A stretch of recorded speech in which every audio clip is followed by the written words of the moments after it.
아멘. 출애굽기 3장 1절에서 12절 말씀입니다.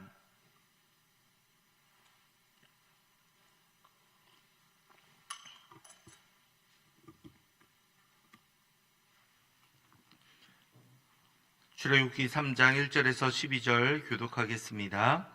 모세가 그의 장인 미디안 제사장 이드로의 양떼를 치더니 그 떼를 광야 서쪽으로 인도하여 하나님의 산 호렙에 이르매 사자가 떨기나무 가운데로부터 나오는 불꽃 안에서 그에게 나타나시니라. 그가 보니 떨기나무에 불이 붙었으나 그 떨기나무가 사라지지 아니하는지라. 이에 모세가 이르되 내가 돌이켜 가서 이 큰 광경을 보리라. 떨기나무가 어찌하여 타지 아니하는고 하니 그때에 여호와께서 그가 보려고 돌이켜 오는 것을 보신지라. 하나님이 떨기나무 가운데서 그를 불러 이르시되 모세야 모세야 하시매 그가 이르되 내가 여기 있나이다. 하나님이 이르시되 이리로 가까이 오지 말라. 내가 선 곳은 거룩한 땅이니 내 발에서 신을 벗으라. 또 이르시되 나는 내 조상의 하나님이니 아브라함의 하나님, 이삭의 하나님, 야곱의 하나님이니. 모세가 하나님 배우기를 두려워하여 얼굴을 가리매 여호와께서 이르시되 내가 애굽에 있는 내 백성의 고통을 분명히 보고 그들이 그들의 감독자로 말미암아 부르짖음을 듣고 그 근심을 알고 내가 내려가서 그들을 애굽의 손에서 건져내고 그들을 그 땅에서 인도하여 아름답고 광대한 땅, 젖과 꿀이 흐르는 땅, 곧 가나안 족속과 헷 족속과 아모리 족속과 브리스 족속, 히위 족속, 여부스 족속의 지방에 데려가려 하노라.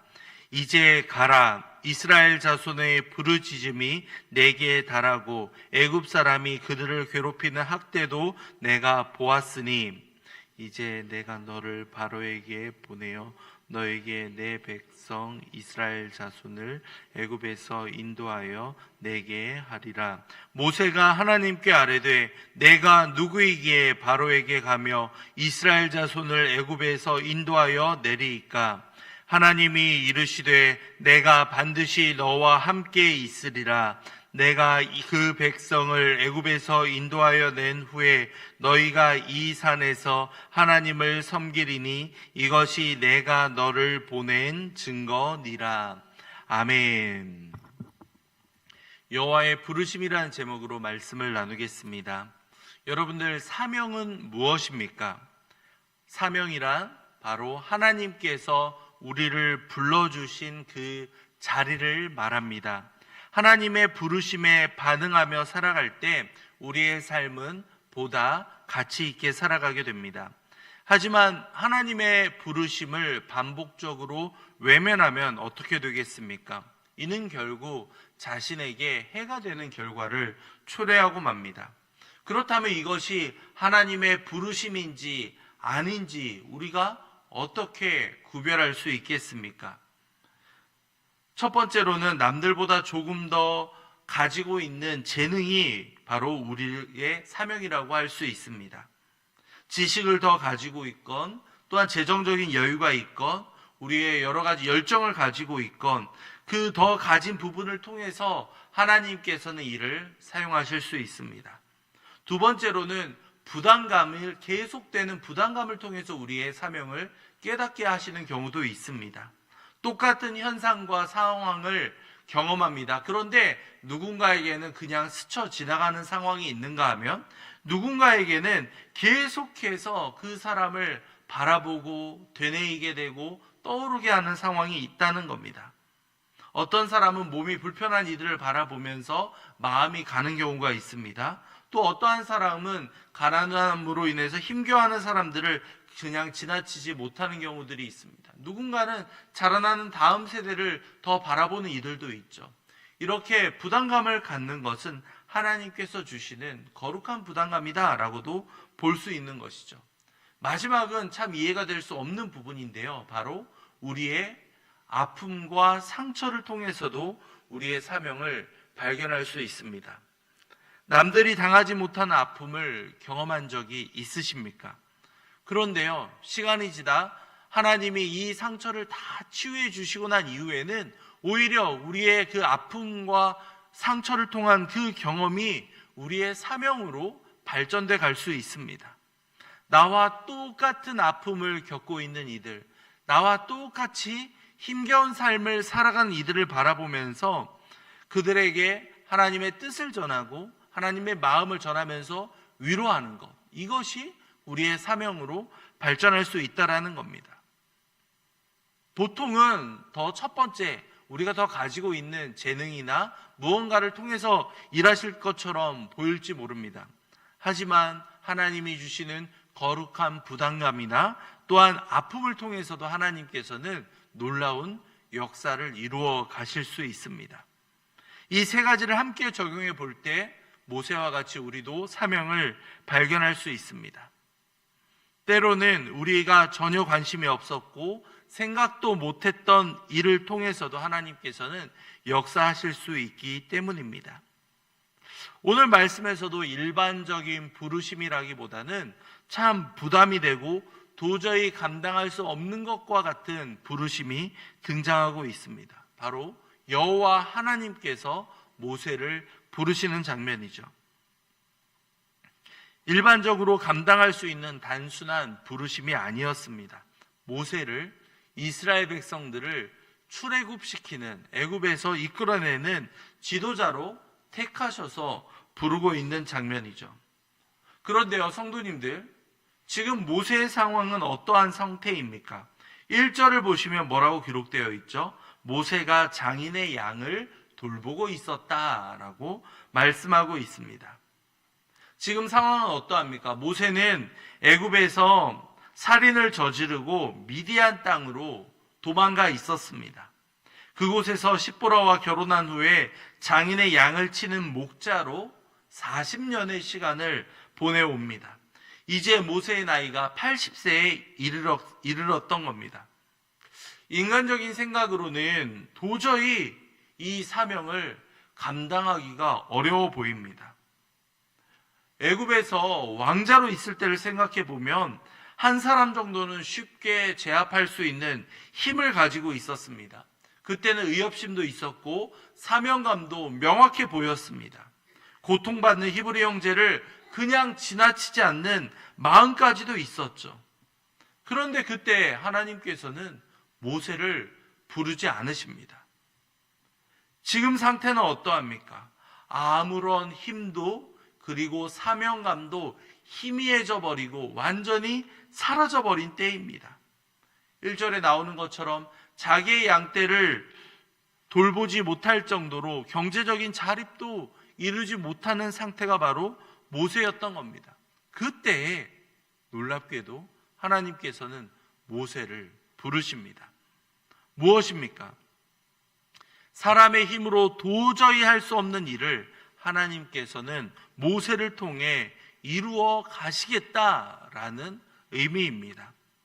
하나님께서 모세를 부르시는 그 구체적인 과정은 어떠합니까? 2절을 보시면 모세는 놀라운 광경을 목격합니다. 떨기나무에 불이 붙어 있으나 이 떨기나무가 타들어버리며 사라지지 않고 있는 상태였던 겁니다.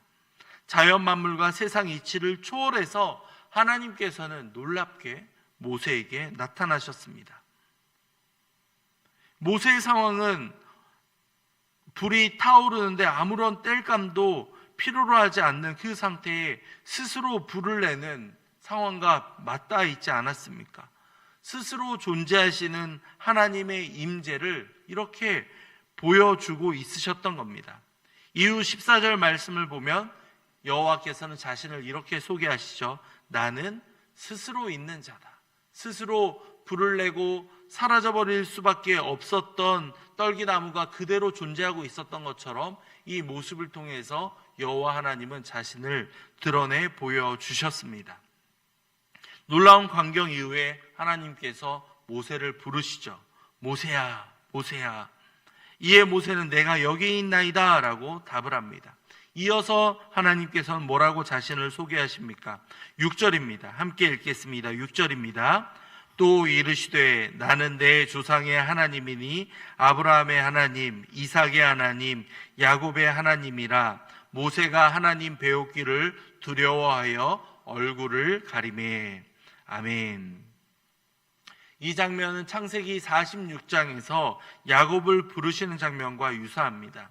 창세기를 보면 이스라엘이 모든 소유를 이끌고 떠나 브엘세바에 이르러 그의 아버지 이삭의 하나님께 희생제사를 드리니 그 밤에 하나님이 이상 중에 이스라엘에게 나타나 이르되 야곱아 야곱아 하시는지라. 야곱이 이르되 내가 여기 있나이다 하매 하나님이 이르시되 나는 하나님이라 내 아버지의 하나님이니 애굽으로 내려가기를 두려워하지 말라. 내가 거기서 너로 큰 민족을 이루게 하리라. 내가 너와 함께 애굽으로 내려가겠고 반드시 너를 인도하여 다시 올라올 것이며 요셉이 그의 손으로 내 눈을 감기리라 하셨더라. 과거에 야곱에게 다시 나타나서 말씀하셨던 하나님이 이제는 요셉을 지나 그리고 모세에게 나타나는 기적이 일어나고 있던 겁니다. 야곱과 모세의 이름을 두 차례 부르셨던 것 같이 야곱과 모세 모두 내가 여기 있나이다 라고 답을 합니다. 그리고 하나님께서 자신의 그들의 조상의 하나님으로 밝히는 것도 같은 모습이죠. 이제 야곱에게 약속하셨던 큰 민족을 이루겠다라는 약속을 구체적으로 이루어 가실 때가 되었다라는 것을 말씀하고 있는 겁니다. 3장 5절을 보면 이러한 말씀이 있습니다. 하나님이 이르시되 이리로 가까이 오지 말라. 내가 선 곳은 거룩한 땅이니 내 발에서 신을 벗으라. 왜 떨기나무 앞이 거룩한 땅입니까? 그 땅이 무언가 특별해서였겠습니까? 하나님께서 지금 그곳에 모세와 함께하고 계시기 때문에 그곳이 거룩한 장소인 겁니다. 이 교회, 우리가 함께 예배하며 기도하는 이 교회가 거룩한 것 역시도 마찬가지입니다. 하나님이 이곳 가운데 함께 하시며 역사해 주시기 때문에 우리는 이곳을 거룩한 곳이다라고 동일하게 부를 수 있는 겁니다. 7절은 말씀합니다. 여호와께서 이르시되 내가 애굽에 있는 내 백성의 고통을 분명히 보고 그들이 그들의 감독자로 말미암아 부르짖음을 듣고 그 근심을 알고 라고 말씀하고 있습니다. 하나님께서는 자기 백성들의 고통을 보시는 분입니다. 그리고 그 고통을 들어주시는 분입니다. 그리고 그 모든 것을 아시는 분이십니다. 이제 하나님께서 시간이 되면 움직이십니다. 8절이죠. 내가 내려가서 그들을 애굽의 손에서 건져내고 그들을 그 땅에서 인도하여 아름답고 광대한 땅, 젖과 꿀이 흐르는 땅, 가나안 족속, 헷 족속, 아모리 족속, 브리스 족속, 히위 족속, 여부스 족속의 지방에 데려가려 하노라. 7절과 8절의 상황이 완전히 달라지고 있는 것을 발견하셨습니까? 고통과 부르짖음, 근심이 아름다운 땅에 대한 약속과 소망으로 지금 변화되어 가고 있는 겁니다. 주님을 만나면 우리의 상황 역시도 이렇게 완전히 달라지게 됩니다. 예수님을 영접하기 전과 이후에 우리의 삶도 이와 같지 않았습니까? 세상의 모든 염려와 걱정과 근심들을 이제 다 주님께 맡길 수 있습니다. 주님 앞에서는 그 모든 것들이 아무런 힘도 드러낼 수 없게 됩니다. 하나님의 약속을 의지하며 나아갈 때 우리는 이 모든 어려움을 극복해 갈 수 있는 겁니다. 이제 하나님께서는 모세에게 분명한 역할을 주십니다. 이제 내가 너를 바로에게 보내어 너에게 내 백성 이스라엘 자손을 애굽에서 인도하여 내게 하리라. 아멘. 하나님의 명확한 계획과 시기와 방법을 모세에게 말씀하시죠. 그런데 모세의 반응은 어떠합니까? 11절입니다. 모세가 하나님께 아뢰되 내가 누구이기에 바로에게 가며 이스라엘 자손을 애굽에서 인도하여 내리이까? 모세는 지금 어떠한 상황을 바라봅니까?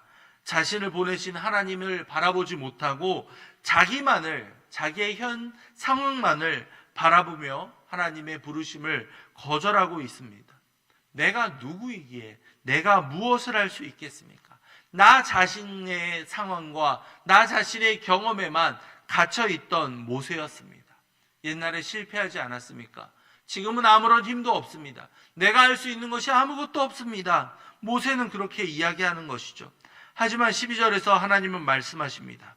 하나님이 이르시되 내가 반드시 너와 함께 있으리라. 내가 그 백성을 애굽에서 인도하여 낸 후에 너희가 이 산에서 하나님을 섬기리니 이것이 내가 너를 보낸 증거니라. 하나님께서 말씀하십니다. 내가 반드시 너와 함께 있으리라. 성도님들, 이보다도 더 분명한 약속이 어디 있습니까? 하지만 모세는 이후에도 계속해서 하나님께 거절의 의사를 말합니다. 저는 못합니다. 저는 나이가 많습니다. 저는 힘이 없습니다. 저는 말을 잘하지 못합니다. 계속해서 핑계거리만 대고 대면서 거절을 하죠. 물론 우리의 눈으로 보기에는 도저히 감당할 수 없어 보이는 일들을 하나님께서 우리에게 주실 때가 있습니다. 하나님, 저 할 수 없습니다.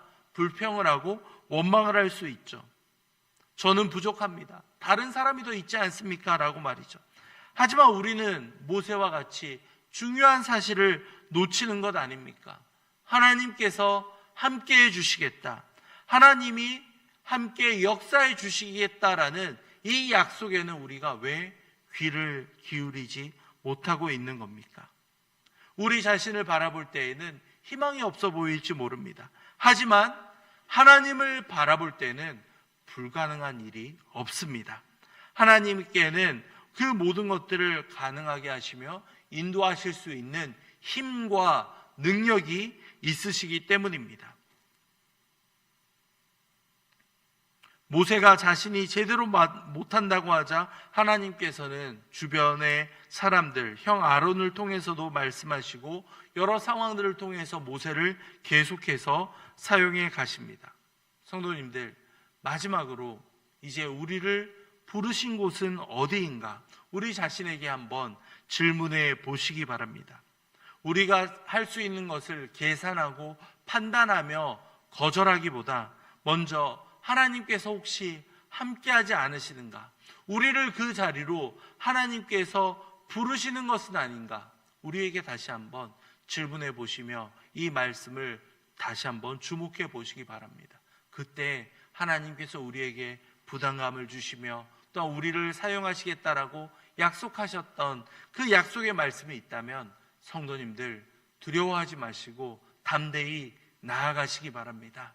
하나님이 여러분의 삶 가운데 함께 하시며 여러분을 통해서 역사하실 수 있으시리라 확신하며 나아갈 수 있는 저와 여러분이 되기를 간절히 소망합니다. 이 시간 말씀을 생각하며 함께 기도하겠습니다. 아버지여, 우리를 불러주신 그 장소가 있지 않습니까? 주님, 우리를 사용하여 주시며 하나님의 그 함께 하시겠다는 약속에 우리가 담대히 나아갈 수 있도록 아버지 도와주시옵소서. 하나님의 부르심에 반응할 수 있는 우리 모두가 되도록 주님 역사해 주시옵소서. 함께 기도하도록 하겠습니다. 이어서 함께 교회를 위해서 기도하겠습니다. 우리 교회를 42년간 이끌어 주신 하나님의 은혜 너무나도 감사합니다. 여기까지 하나님께서 인도해 주셨듯이 앞으로도 우리 교회를 통해서 역사해 주시며 우리 교회를 통해서 주님 하나님의 뜻을 이루어가 주시옵소서. 함께 기도하도록 하겠습니다. 이어서 여전도의 연합회 주최 바자회를 통해서 하나님의 사랑을 이웃에게 증거할 수 있는 귀한 시간 될 수 있도록 주님 인도해 주시옵소서. 함께 기도하도록 하겠습니다. 이어서 오늘 모이는 화요 전도팀을 위해서도 함께 기도해 주시기 바랍니다. 아버지여, 복음을 들고 나아가는 우리 전도팀을 주님 기억하여 주시며 하나님께서 역사해 주시고 전도팀들 가운데 주님께서 함께 힘과 능력을 부어주시옵소서. 함께 기도하도록 하겠습니다. 마지막으로 담임 목사님을 위해 기도할 때 우리 목사님 날마다 강건하게 붙잡아 주시며 능력 위에 능력을 부어주사 모든 사역을 능히 감당할 수 있도록 주님께서 인도해 주시옵소서. 함께 기도하신 이후에 각자의 기도 제목으로 기도하도록 하겠습니다. 기도하겠습니다.